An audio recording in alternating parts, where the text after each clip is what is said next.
Hello, all you weirdos. Jim here, and welcome back to the Weird Science Comics YouTube channel where breaking news, kind of breaking news. You end up having the DC solicits for April 2025 came out today. And in those solicits, it is, declared that Fire and Ice, Welcome to Smallville, now has a sequel that will be coming out in April, Fire and Ice, When Hell Freezes Over. I say kind of breaking news because this story was released about a week ago. I didn't hear many people talking about it then. It kind of went under the radar, kind of like the book, Welcome to Smallville. And we'll get into that in just a moment. I just want to let everybody know with all this, when I do end up talking about Fire and Ice and mention the Welcome to Smallville book, I will tell you that I indeed read and reviewed every single issue. That's something that I don't think any of the other YouTube videos I've heard yelling about this book could do. I don't think most of these people who yell about comics even bother to read them. And then in the comments, there's a lot of comments from people. If you start to engage with them, they just say, oh, I didn't read it anyway. Just that kind of gets to me.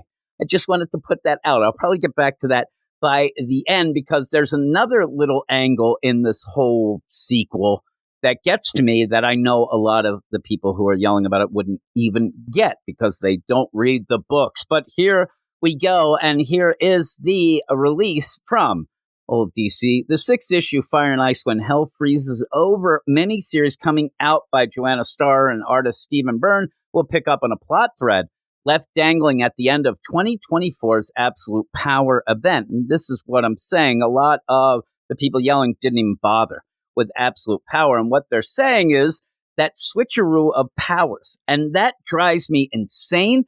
It was such a nothing. It ended up in probably the last, 3 panels of the entire event was never mentioned. Nothing was going on. All it was a full out forced way to get these books, this Black Lightning, the Atom Project. All these things are all a result of 3 panels that we ended up. And in that, I don't know if anybody remembers, you ended up having Black Canary with heat vision. We haven't seen that, right? Just wait. Also, I think that Plastic Man was phasing through things, but that's what this is all about. It has already been mentioned that Fire and Ice have mixed up their powers. Fire's ice, ice is fire. Oh my God, you got my peanut butter and my chocolate.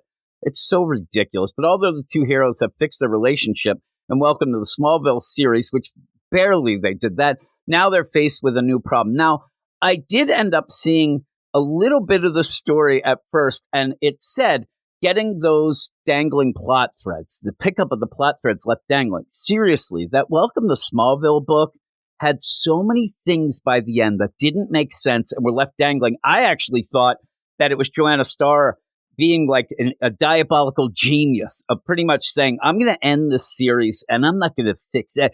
It's all going to be a mess because then they'll have to give me a sequel to make sense of it all. But this is more Absolute Power stuff, which drives me nuts. But their powers have been mixed up and they don't have a clue how to use them. And I mean, who could you actually, like if you're Fire and you have Ice's powers, who could you possibly go to figure, Ice. Oh, that'd be easy. See, that's not what they do though. Or for that matter, not even stop themselves from accidentally causing disaster with them. DC's description of the first issue of the series runs as follows. And here we go. This is the solicit. In the pages of DC's Absolute Power event, Fire and Ice had finally achieved what Fire always wanted. The dynamic duo made a glorious return to the ranks of the Justice League. Barely. That was barely anything. And during a major world crisis, no less. Really, they only showed up to just cause this nonsense. But when the crisis was overcome, the smoke had cleared, and all the superpowers were restored. Ice found herself shooting off uncontrollable spurts of fire. That's what happened to me in college. I ended up having to get a couple shots from that, and actually, legitimately, twice in 2 weeks. That was one of my low periods of my life. And Fire had ice crystals forming at her fingertips. Again, that happened in postgraduate school. Oops, it says.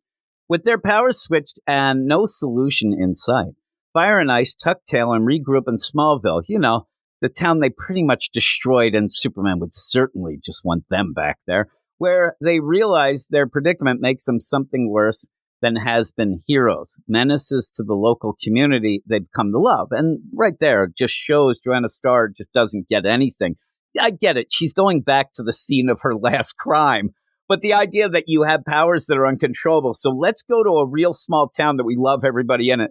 You know, if we're going to blow up, let's blow them up. That'd be awesome. Like, let's not go to Superman and go to the Fortress of Solitude, or maybe end up going up to that watchtower that we're told is so great. No. And in fact, in the book, say a Black Lightning currently, and even the stuff going in, like the Atom Project, things like that, I think that they'd be made to go to the watchtower. I'm probably putting a cell, unfortunately. But yeah, no, Smallville. Off to Smallville we go, where they realize their predicament makes them something worse. But Fire's always got a plan, no matter how short-sighted. And when she goes digging around in Zatanna's bag of tricks that might just be there in Smallville, for a quick fix in the middle of karaoke night, what could possibly go wrong? Well, what could go wrong is we get a sequel that is this. And there is a thing, and I even said, hey, everybody, you should give things a try. This is the thing. If you end up not wanting to read this, then you don't read it, and I don't think many will.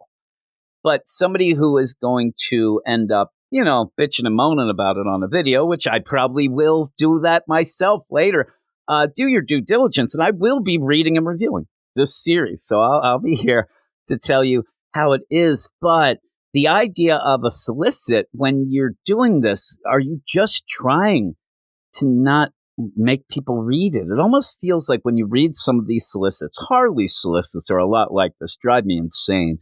But the solicit like this ends up wondering if, are you just putting this out as a tax write-off and you don't want people to read it? Because it almost just pokes at everything. It's not funny, but it's trying to be. It's cringy. It's just ridiculous. And it's mentioning every little thing but being heroes and superheroes, because that's not what Joanna Starr likes to write. She wants to be goofy and, you know, quote unquote humor. Even though I'll tell you, in that first Welcome to Smallville, the first issue actually had a couple jokes that were okay, and then it all went to hell. But what could possibly go wrong aside from, you know, everything again? So one of the big things in this is, why would they do this? Why would they have a sequel? Well, I did end up doing my due diligence. I got a hold of a guy who is in the inside. He's on the inside, he is. He said that Welcome to Smallville, whether everybody hates it or not, or everybody who's watching this wants to piss on it or whatever, it sold better than they thought. It sold a lot better than they thought. Now, that might be that they thought it was going to sell nothing and it sold, you know, a little or whatever, but said that it did sell better than they thought. And the trades and things like that are actually doing better than they thought. So whether or not I think it's a good idea, whether or not everybody watching this, because I'm sure that's the case, think it's a good idea, it's actually doing better than you would imagine.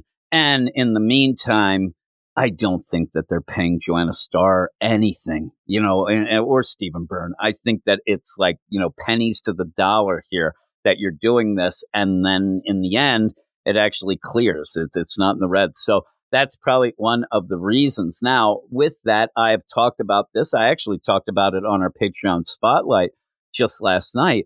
The idea of what's the difference between making money on a book and then in the meantime, making the characters more viable and something like you might end up making a couple pennies on the book, but you might be doing way more harm in the end, where somebody might decide, oh, I've heard about these comics, and somehow pick up this as their first comic.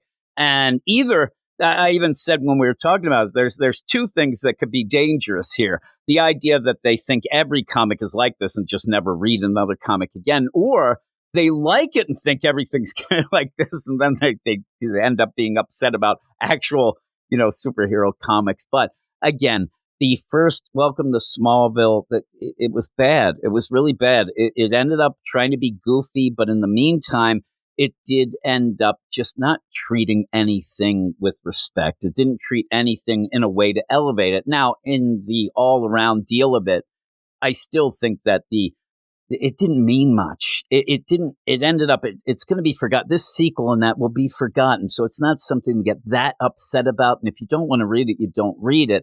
It's just like I said, though, there's going to be some people who use this as their first comic, things like that, and be very, very upsetting. If this was my first comic actually, because I started a little later, my first comic was Jeff Johns' Aquaman #1 of the New 52. And I just randomly, I didn't even know people were saying that, oh my God, it was good or whatnot. So I lucked out. I thought it was great.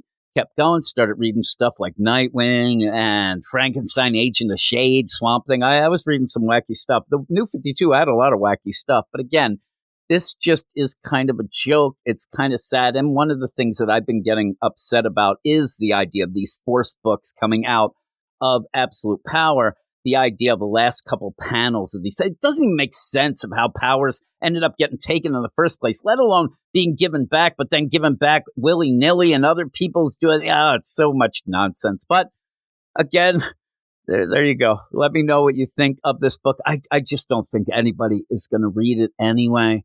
But again, like I said, and what I do like about our channel here, but also beyond the channel, if you're not aware, we do DC Comics podcast that we've done now for 10 years, and we've never missed a week. We have a bunch of people who listen to that to get fresh crew. And what I think about the most about what the people who listen to our things or watch the things is I don't want anybody watching this to have the same opinion as me. You may agree with me, but I don't want you to go and, well, Jim said this and Jim said, don't do that.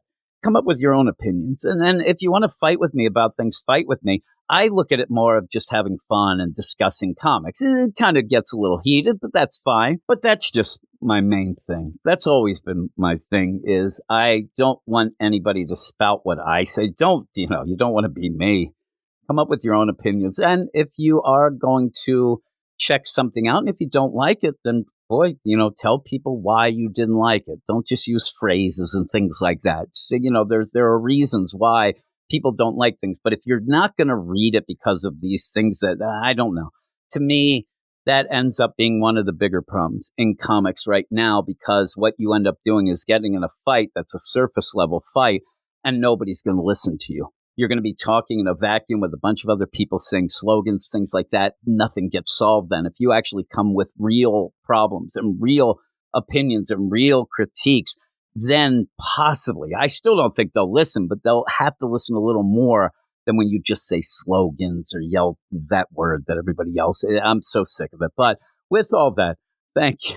Thanks, everybody. Let me know what you think of this and a bunch of other things. There's a bunch of books, kind of like this Marvel, ends up having a couple as well. But yeah, it's just a sequel to a book that I don't think deserved the sequel. But we'll see. Maybe it could be good. Maybe we could cross our fingers and out of nowhere, Joanna Starr will learn from that first series.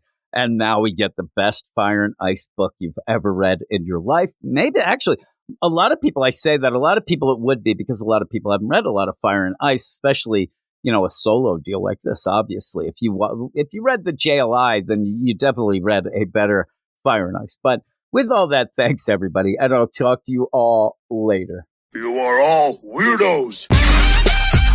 Weird science is the revolution. Weird science is the revolution.